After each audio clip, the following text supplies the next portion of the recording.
Guys ఈరోజు big boss రివ్యూలోకి వస్తే starting ఏం జరిగింది, మన సంజన అక్క నుంచి మొదలవుతుంది. ఈ సంజన అక్కకి ఏమైందో ఏమో, ఊకనే ఆ గుడ్లు దొంగతనం నాగార్జున సార్ ఇచ్చాడు చెయ్యొద్దు అని. వినాలి కదా, వినం. ఇంత బోర్డు ఆల్రెడీ రెడీ చేసి పెట్టిండు అయ్యా నాగార్జున గారు. బోర్డు ఆల్రెడీ రెడీ చేసి పెట్టిండు. సార్ ఒకసారి సైజ్ చూపిస్తారా సార్ అంటే అప్పుడు చూపెట్టాడు. అది హైలైట్. అసలు నేనేమంటా, వార్నింగ్ ఇచ్చిర్రు, బోర్డు తర్వాత రెడీ చేసుకుంటారు, లేకపోతే దొంగతనం చేసినాక ఆ బోర్డు రెడీ చేసుకొని అప్పుడు ఆ బోర్డు ఇస్తాను అనుకున్నా. బోర్డు ముందే రెడీ చేసుకోరు, అది హైలైట్. అసలు అంజనా క్వశ్చన్ అడిగితే అప్పుడు చూపెట్టారు, క్వశ్చన్ అడిగితే చూపెట్టట్లు కాదు.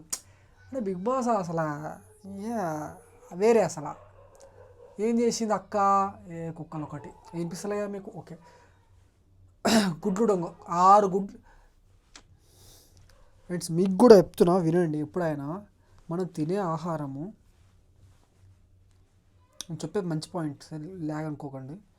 తినే ఆహారం ప్రశాంతంగా చక్కముక్కలు వేసుకొని కింద కూర్చొని మెల్లిగా తింటే అది నీ ఫుడ్కి, అంటే ఎక్కడ పడితే అక్కడ కొవ్వు దగ్గరికి వెళ్ళకుండా ఎక్కడికి వెళ్ళాల్సో అక్కడికి వెళ్తుంది. ఎనర్జీ, బ్లడ్ సెల్స్కి, ఇవి అన్నిటికీ ఎక్కడికి వెళ్ళాలో అక్కడికి న్యాయంగా వెళ్ళి న్యాయంగా పనిచేస్తుంది. మన హెల్త్ పరంగా, మన వెయిట్ పరంగా, మన అందం పరంగా, మన జుట్టు పరంగా, అన్ని పరంగా అది మంచిగా హెల్ప్ చేస్తుంది.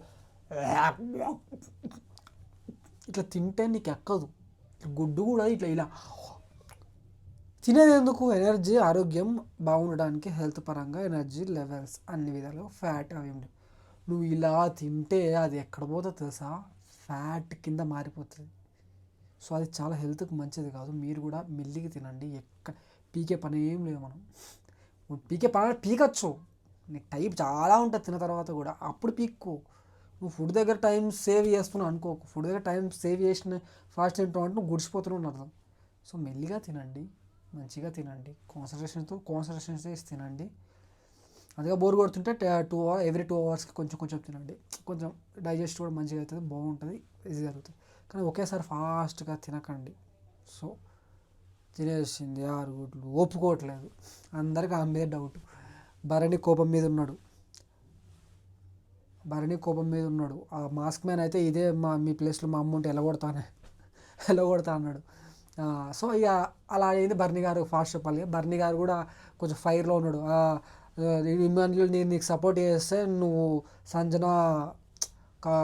సంజన జోన్లో ఉంటావు, సంజన ఏం చెప్తే సంజన ఇన్ఫ్లుయెన్స్ చేస్తుంది నేను, అందుకే నీకు ఇమాన్యుల్ సపోర్ట్ చేయను అన్నాడు.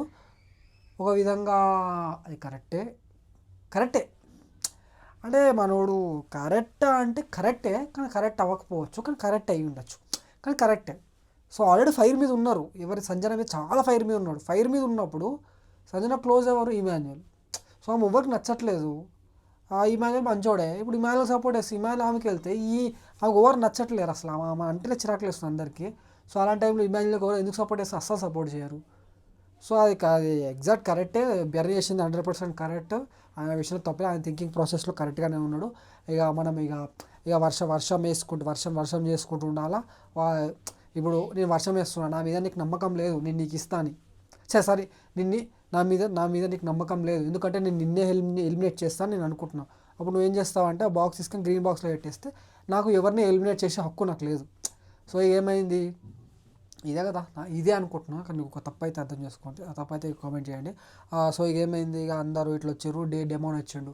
ఇక డెమోన్ అంత గొడవ మీరు అంతా చూసింటారు కానీ, చూస్తే ఇక్కడికి వస్తారు కానీ, ఇక డెమోన్ చేసి 100% కరెక్ట్ అంటే ఆయన స్ట్రాటజికల్ థింకింగ్ అనేది బాగుంది. ఆయన పవన్ సపోర్ట్ చేస్తాడు, రీతు సపోర్ట్ చేస్తాడు అనవసరం. స్ట్రాటజికల్ థింకింగ్ ఏంటంటే మర్చిపోయిన పాయింట్. అతని స్ట్రాటజికల్ థింక్ ఏంటంటే, ఇప్పుడు పవన్ని తీసేస్తే ఈ అమ్మ ఇంత మిస్ అయినా ఏంద్రా. అతని థింకింగ్ ఏంటంటే పవన్ని తీసేస్తాడు, అప్పుడు రీతుని లైక్ శ్రీజ పవన్కి 100% సపోర్ట్ ఇస్తా అన్నది. ఈ పాయింట్ నోటెడ్. సో అప్పుడు శ్రీజ వచ్చి ఏం చేస్తుంది? రీతుని తీసేస్తుంది, పక్క రీతుని తీసేస్తుంది. అందుకే మనోడు ముందే స్ట్రాటజీ చేసి అసలు ముందు ఫస్ట్ ప్రిఫరెన్స్ శ్రీజాకి పవన్.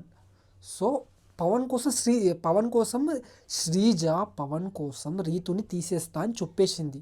సో మనోడు థింకింగ్ ప్రకారము శ్రీజ పవన్ని పవన్ కోసం శ్రీజ పవన్ కోసం రీతుని తీసేస్తుంది, ఇది కన్ఫర్మ్. సో మన పవన్ ఏం థింక్ చేసిండు, మన పవన్ కరెక్ట్గా ఉన్నాడు. అది మంచోళ్ళు చెడ్డోళ్ళు పక్కన పెట్టేసి మన స్ట్రాటజికల్ థింకింగ్ చాలా బాగుంది. సో శ్రీజ రీతుని తీసేస్తుంది పవన్ కోసం. సో మనోడు ఏం చేసిండు, పవన్నే తీసేస్తే మన మన మన రీతు సేఫ్ కదా. సో స్ట్రాటజికల్ థింకింగ్ సూపర్ ఉంది అసలు. ఫస్ట్ తీసుకున్నాడు, ఇప్పుడు ఏంది మన శ్రీజ ఎటు పోయి పవన్ని చేయాలని ఉంది. పవన్నే తీసేస్తే ఛాన్సెస్ ఎక్కువ ఉన్నాయి కదా రీతు. సో అతని సెలక్షన్ పాయింట్ మీద అతను 100% స్ట్రాటజీ చేసి తనే ఎలా సెలెక్ట్ అవ్వాలనే థాట్లో తను ఉండడం తప్పే లేదు. అతను ఒక దాని మీద ఉన్నాడు, అది చెడు మంచి ఒక దాని మీద ఉన్నాడు, దానికే సపోర్ట్ చేసిండు. ఫ్యూచర్లో కూడా ప్రిడిక్ట్ చేసి వీళ్ళు ఇట్లా వస్తే వీళ్ళు తీస్తారు అని థింకింగ్ చేసి కరెక్ట్ పాయింట్ కరెక్ట్గా శ్రీజ పవన్కి పక్కా వాళ్ళు ఉంది కాబట్టి పవన్నే లేపేస్తే మన రీతుకు అయ్యే అవకాశాలు ఎక్కువ ఉన్నాయి కాబట్టి రీతు అయ్యే అవకాశాలు ఎక్కువ ఉంటాయి కాబట్టి పవనే తీసేస్తాడు. సో పవన్ చేసింది కరెక్టే, స్ట్రాటజికల్ పరంగా అన్ని పరంగా కరెక్టే. కానీ ముందు తీసేయడము వెనక తీసేయడం అంటే తీసేయడం ఎప్పుడైనా తీస్తారు, ముందు తీసేది వెనక తీసేసింది అంతే కదా. పవన్ చేసింది 100% కరెక్టే. ఇక రీతు అంటే పవన్ అంత సీరియస్ అవసరం లేదు నాకు తెలిసి, మిలిటరీ పవన్ అతను థింకింగ్ పరంగా ఉన్నాడు. అతనికి ఆయన ఫస్ట్ నుంచి మొహం మీద చెప్తున్నాడు ఫస్ట్ ప్రిఫరెన్స్ రీతు అయ్యా అని. అంతకన్నా ఏం కావాలి, అయ్యింది. వేరే వాళ్ళు కూడా నీకు సపోర్ట్ వేయలేరు, అది వాళ్ళ తప్పు. ఇక వాళ్ళ అనుకోకుండా నువ్వు ఓన్లీ రీతు పడితే ఓకే, రీతు దూరం పెట్టడం నీకు మంచిగా గేమ్ పరంగా ఎట్లా ఆడుతావు ఓకే. శ్రీజ అయితే మంచిగా ఉంటుంది, శ్రీజతో మంచిగా ఉన్నా పర్లేదు, మంచిగా గేమ్ అనేది మూవ్ ఆన్ అవుతుంది. సో టైం ఒకసారి చూసుకుంటాను నాకు, ఎందుకంటే ఎంబీ లేదు ఓడి అమ్మ 6 minutes అయిపోయింది అప్పుడే. సో ఇంకా 5 minutes 4 minutes కంప్లీట్ అయ్యాలి. ఇంకేముందండి ఇక లాస్ట్ ఇక మన లాస్ట్ మన రాము కెప్టెన్ అయిపోయాడు. రాము కెప్టెన్ అయిపోయినాక మన ఇమాన్యుల్ ఏడుస్తున్నాడు, ఆడ ఓవేషన్ అలిగిండు కొంచెము, అట్లెట్లా కాదన్నా ఇట్లెట్లా కాదన్నా అయిపోయింది. ఇక లాస్ట్కి మన రాము బాయ్ అనే వెబ్ సిరీస్ నుంచి వచ్చారు, వాళ్ళు పువ్విచ్చాడు. అందరి స్టోరీలు కాకుండా ఇమాన్యుల్ స్టోరీ ఎందుకు చెప్పి నాకు అర్థం కాదు. ఇమాన్యుల్ స్టోరీ కూడా అదేదో కొంచెం సెంటిమెంటల్గా వర్కౌట్, అతను ముందే ప్రిపేర్ అయ్యి ఉన్నాడు. ప్రతి సీజన్లో పక్కా ఒక ఛాన్స్ వస్తుంది మీ లవ్ స్టోరీ చెప్పాలని. సో ఆ పరంగా కూడా మన ఆడియన్స్ని కొట్టే ఛాన్స్ అనేది కావాలి.